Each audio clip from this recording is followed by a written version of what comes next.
Control your algorithms. A personal conviction that hit me like a semi-truck during a sermon a couple months back at my local church. Though ironically, the preacher didn't utter such a term throughout their sermon. It was actually along the lines of thinking about what you are thinking about, urging us to be mindful about what we allow to influence our heart and mind and ultimately our spirit, as well as conversations we have with people. You know, the typical list of things such as movies, music, what we allow people to speak into our lives, and the kind of conversations we have with our friend groups. Because let's be honest, some of us know we are having contrary conversations with our friends or our personal circles that we consistently have to repent for. But I digress. For me personally, in hearing the lists and illustrations they use in the sermon, my mind jumped to add in the things we entertain when we are on social media to that list. If you didn't know, you as a user actually have a good amount of control on what comes across on your feed. And I'm not primarily talking about blocking and deleting people, as that is also a factor, but it's more a matter of what you put in is what you will get out. And I'll explain further. Every social media platform is run by an algorithm. If we want to get technical, we can say it's run by a multitude of algorithms working together. But for the purpose of this topic, we are mainly talking about the one that serves up content. On YouTube, it's called the recommendation system. On TikTok, it's your For You page. For Instagram, it's the Explorer page or suggested feed. On Facebook, it really most of the time is ads. And on Twitter, it's your timeline. The goal of every single one of these algorithms is to serve the content you engage with the most so you can stay on the platform longer. The longer you spend on the platform, the more money the respective companies make. Therefore, they ensure to make your interactions with the platforms as addictive as possible through various machine learning and AI advancements that work hand in hand with the algorithm. Now, at a glance, it isn't something we really think about or ever consider, but it is really important because most of us spend a lot of time on social media, and often it's sort of in a mindless leisure state, scrolling for hours or hopping from video to video. Now, nothing is inherently wrong with that once it doesn't get to a detrimental state where it causes you to procrastinate or not fulfill your important responsibilities, but it's more a matter of what are you consuming during those hours of scrolling and video hopping. What information are you giving your algorithm to serve up to you? And most importantly, what are you feeding your spirit? Psalms 19 verse 14 says, "Let the words of my mouth and the meditation of my heart be acceptable in thy sight, O Lord, my strength and my redeemer." The context of the psalm is in relation to King David telling God that he desires for everything he says and thinks about going forward in his life to be acceptable before God. But how does that apply to our topic? I mean, David never said anything about algorithms and social media in the verse or throughout any of the Psalms, so we'll have to look at the principle of what he was talking about. As believers, we know to ourselves there is a particular standard we are expected to live up to. And just to clarify, I am not talking about the amount of times we attend church, nor the amount we put in the offering in a given month, or the extra standards set out by religious organizations. The standard I'm talking about is simply to live a life pleasing and acceptable to God, to which for us in this time period we have Jesus Christ to use as a measurement of that standard. David did not have Jesus as a standard, he had the law. Therefore, it was through the law that he knew how to live a holy life that was pleasing and acceptable to God, which is where his plea for the words of his mouth and the meditation of his heart be acceptable in the sight, O Lord, his strength and his redeemer. A little verse remixing, but I hope you're following me, as I'm going to tie it back to our topic by focusing on the phrase, the meditation of my heart. Jesus said in Matthew 12 verse 34, "For out of the abundance of the heart the mouth speaks." A statement in and of itself is quite self-explanatory, especially given the context he was using it in while speaking against the Pharisees.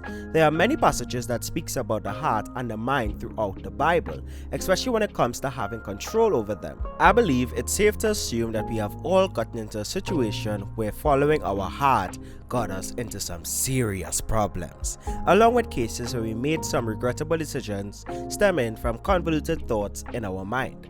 What we allow to influence our heart and mind is very important, because it's by the influence of our heart and mind is what our spirit will act upon. Proverbs 16:32 says, "Whoever is slow to anger is better than the mighty, and he who rules his spirit than he who takes a city."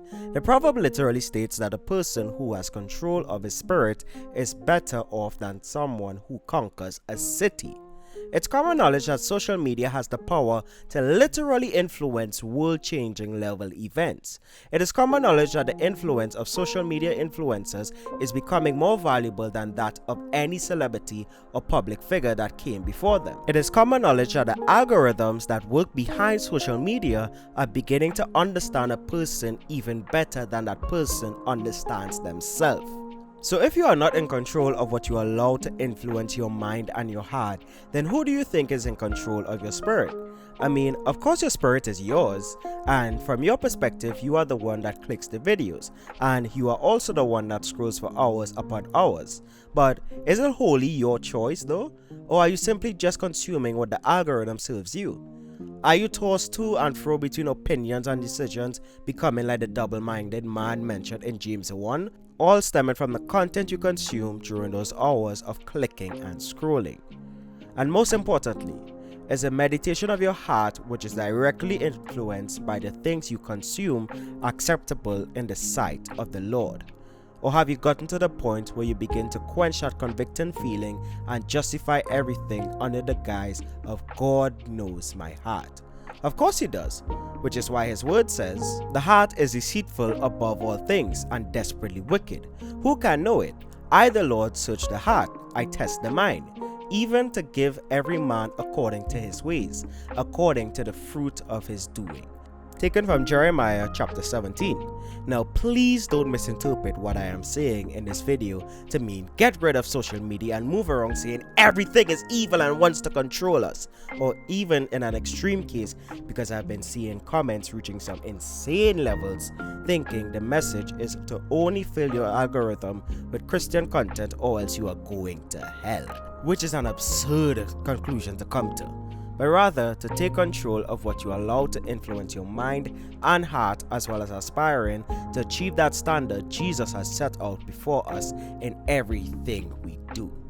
Because as stated earlier, and via the scriptures we quoted, it's a matter of what you put in is what you will get. It is actually easy to take control of your algorithms, because these algorithms primarily serve us what we engage with the most. I say primarily because there are factors that are completely out of our control when it comes to what pops up on our feed at times, such as what's trending and things these social media companies want to push at us. But that's really nothing to be too worked up on once we are the ones in control of what we allow to influence our mind and heart. A while back, I was having a conversation with my brother about Spotify daily mixes. I told him I mostly get what I consider to be Christian bangers on my daily mix. Bring the hook back, bro. New hook. Jesus loves me, this I know. He do, for the Bible tells me so. And that I completely trust my daily mix at this point because it serves me exactly what I want. But he replied his daily mix serves him nothing but nonsense and nothing at all on what he wants. However, when I check the music he has in his playlist and like songs, it isn't a surprise that his daily mix will serve him nonsense, because really and truly that's the stuff he engages with the most. Yet he says he doesn't like it but continues to engage with it and fills up his playlist with it. Now, I didn't use that scenario to shame my brother or act all high and mighty, but to bring home the point that what we put into these algorithms is what we will get out. People often complain that social media feeds are filled with nonsense and barely anything edifying. But when you look at the content they engage with the most, it's literally certified nonsense. Therefore, the more you engage with nonsense, the algorithm will continue to serve you nonsense. And on the contrary, the more you engage with edifying content, the more you will be served edifying content.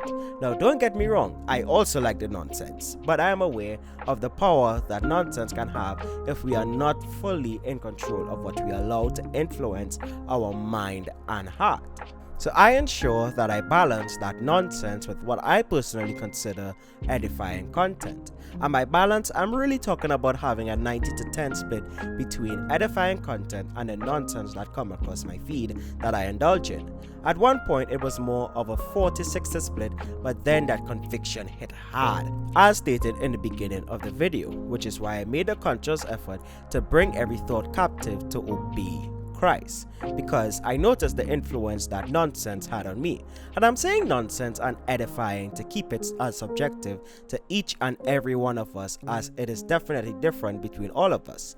But the principle expressed in the video stemming from the Word of God is definitely objective and universal to all of us. So just as the video title states, I'm challenging you to make a conscious effort to take control of your algorithms as we go into the new year.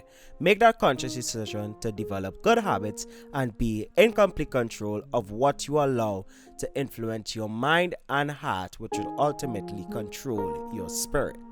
And with that, we will end off the video. If you enjoyed, then please consider leaving a like on the video and subscribing with post notifications, and even sharing the channel with others. On this channel, we primarily break down fictional media from a Christian perspective with emphasis on stories that twist the Bible. But rather than continuously digging in and revealing how the biggest fictional franchises of our time twist the Word of God into their plots, dialogue, and themes, we also make content covering Bible stories you probably haven't heard about, along with these type of videos on generalized edifying Christian topics, as well as an initiative to do Christian creative projects ranging from making replicas of different places in the Bible to recreating scenes from Christian fictional films into a small-scale video game using Unreal Engine, which is the same game engine that games like Fortnite, Gotham Knights, and others use. So if you are looking for a good source of edifying Christian content to add to your algorithms, then of course I will recommend that you check out our videos,